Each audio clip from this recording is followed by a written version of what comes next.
Live TV, सच सबसे आगे। उत्तर प्रदेश सरकार को लगी बड़ी फटकार। सुप्रीम कोर्ट ने लगाई यहां पर करारी फटकार। दरअसल सुप्रीम कोर्ट की 3 जजों की बेंच, जिसको लीड कर रहे थे न्यायमूर्ति एस.ए. बोबडे, उसने पूछा आखिर क्यों विकास दुबे जैसे खूंखार अपराधी बाहर घूम रहा था। आखिर क्यों जिस पर 60 से ज्यादा क्रिमिनल केसेस हो वो क्यों बेल पर घूम रहा था, और साथ ही साथ जो बेल ऑर्डर्स हैं जहां से उसको बेल मिली वो भी तलब किए हैं। दरअसल आज सुप्रीम कोर्ट में जो विकास दुबे और उसके साथियों का जो इनकाउंटर में, फर्जी इनकाउंटर में जो मारा गया है, यानी तथाकथित जो इनकाउंटर हुए हैं, उसके खिलाफ PUCL यानी people's union for civil liberties नामक एक संस्था कई याचिकाएं उनने सुप्रीम कोर्ट में लगाई और ये मांग की कि विकास दुबे और उसके साथियों को जो पुलिस इनकाउंटर में मारा गया है उनकी एक CBI द्वारा या फिर NIA यानी नेशनल इन्वेस्टिगेशन एजेंसी द्वारा एक निष्पक्ष, एक स्वतंत्र जांच होनी चाहिए, ताकि उत्तर प्रदेश के जो पुलिसकर्मी हैं, जो दोषी पुलिसकर्मी हैं, उनको सजा हो और रूल ऑफ लॉ यानी कानून का राज यहां पर उत्तर प्रदेश में एस्टैब्लिश्ड हो। पूरी खबर आपको बताएंगे, लेकिन सबसे पहले मेरी आपसे अपील। नमस्कार, मैं हूं अंकित चपराना और आप देख रहे हैं द लाइव टीवी।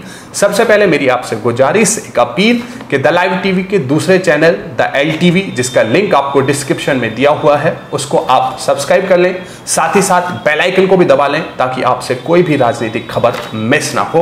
और अब आते हैं आज की बड़ी खबर पर। दरअसल विकास दुबे और उसके साथियों का जो फर्जी इनकाउंटर में मारा गया था उसके खिलाफ कई संस्थाएं यहां पर सुप्रीम कोर्ट गई और सुप्रीम कोर्ट में याचिका लगाई कि इस इनकाउंटर में, यानी विकास दुबे और उसके साथी जो इनकाउंटर में मारे गए हैं, इन सभी की यहां पर एक निष्पक्ष CBI से या फिर NIA नेशनल इन्वेस्टिगेशन एजेंसी से जांच होनी चाहिए, ताकि जो दोषी पुलिसकर्मी हैं उनको कड़ी से कड़ी सजा मिले, ताकि रूल ऑफ लॉ यहां पर एस्टैब्लिश्ड हो। दरअसल इस संस्था ने ये चिंता भी जताई थी कि उत्तर प्रदेश में लगातार अपराधियों के इनकाउंटर हो रहे हैं, यहां पर कानून व्यवस्था पर सवाल उठते हैं। अब सुप्रीम कोर्ट में दरअसल उत्तर प्रदेश सरकार की तरफ से सॉलिसिटर जनरल तुषार मेहता अपनी दलीलें रख रहे थे और वो बता रहे थे कोर्ट को, chief justice of India एस.ए. Bobde को, कि ये जो विकास दुबे है काफी खूंखार आतंकवादी था, इस पर 60 से ज्यादा मुकदमे दर्ज हैं।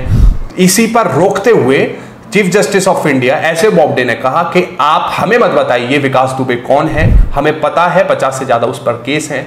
आप ये बताइए कि इतने खूंखार आतंकवादी यानी इतने खूंखार अपराधी पर इतने ज्यादा क्रिमिनल केसेस हो तो वो आखिर बाहर कैसे आ सकता है, यानी वो जमानत उसको कैसे मिल सकती है, आखिर किसकी सह पर उसको जमानत मिली, और साथ ही साथ जो जमानत के ऑर्डर हैं यानी बेल ऑर्डर हैं उनको भी यहां पर तलब किया है, किसने इतने खूंखार अपराधी को जमानत दी। अगली तारीख पर यानी अगली सुनवाई पर उन पेपर्स को भी अब यहां पर जमा करना पड़ेगा। सुप्रीम कोर्ट की इस टिप्पणी पर वरिष्ठ पत्रकार ब्रजेश मिश्रा कहते हैं, यह बड़ा झटका उनके लिए है जो इनकाउंटर्स की गौरव गाथा पर छाती पीट रहे थे। मुख्य न्यायाधीश ने सुनवाई के दौरान दिग्गज वकीलों तुषार मेहता और हरीश साल्वे की दलीलों को तवज्जो नहीं दी। CJI बोबडे अड़े रहे कि देश रूल ऑफ लॉ से चलेगा। जांच सुप्रीम कोर्ट के रिटायर्ड जज और रिटायर्ड DG करेंगे।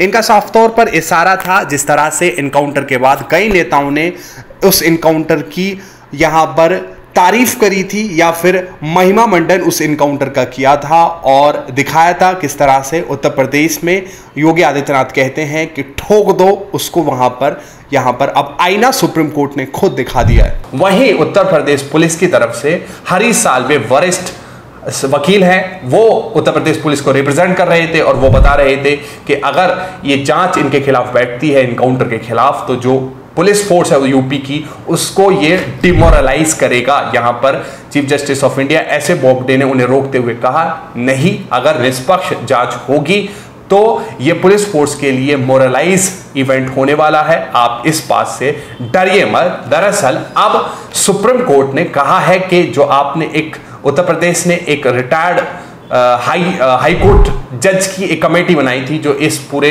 एनकाउंटर की जांच करेगा, अब उसमें सुप्रीम कोर्ट ने दरअसल 2 मेंबर्स को और जोड़ दिया है। एक सुप्रीम कोर्ट के रिटायर्ड जज और एक पुलिस अधिकारी रिटायर्ड को भी जोड़ दिया गया है और उत्तर प्रदेश सरकार से यहां पर कहा है कि आप अगली सुनवाई यानी 22 जुलाई को एक ड्राफ्ट नोटिफिकेशन दीजिए और अब अगली सुनवाई यहां पर 22 तारीख को होगी। तो आज की सुनवाई से दो बड़ी बड़ी बातें यहां पर निकल के आती हैं।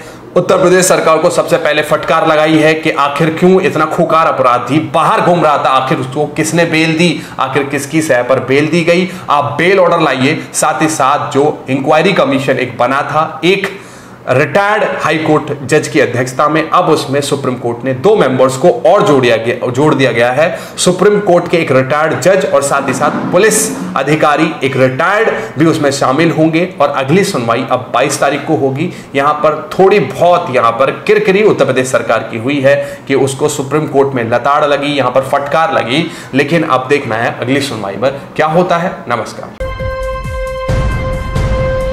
लाइव टीवी, सच सबसे आगे।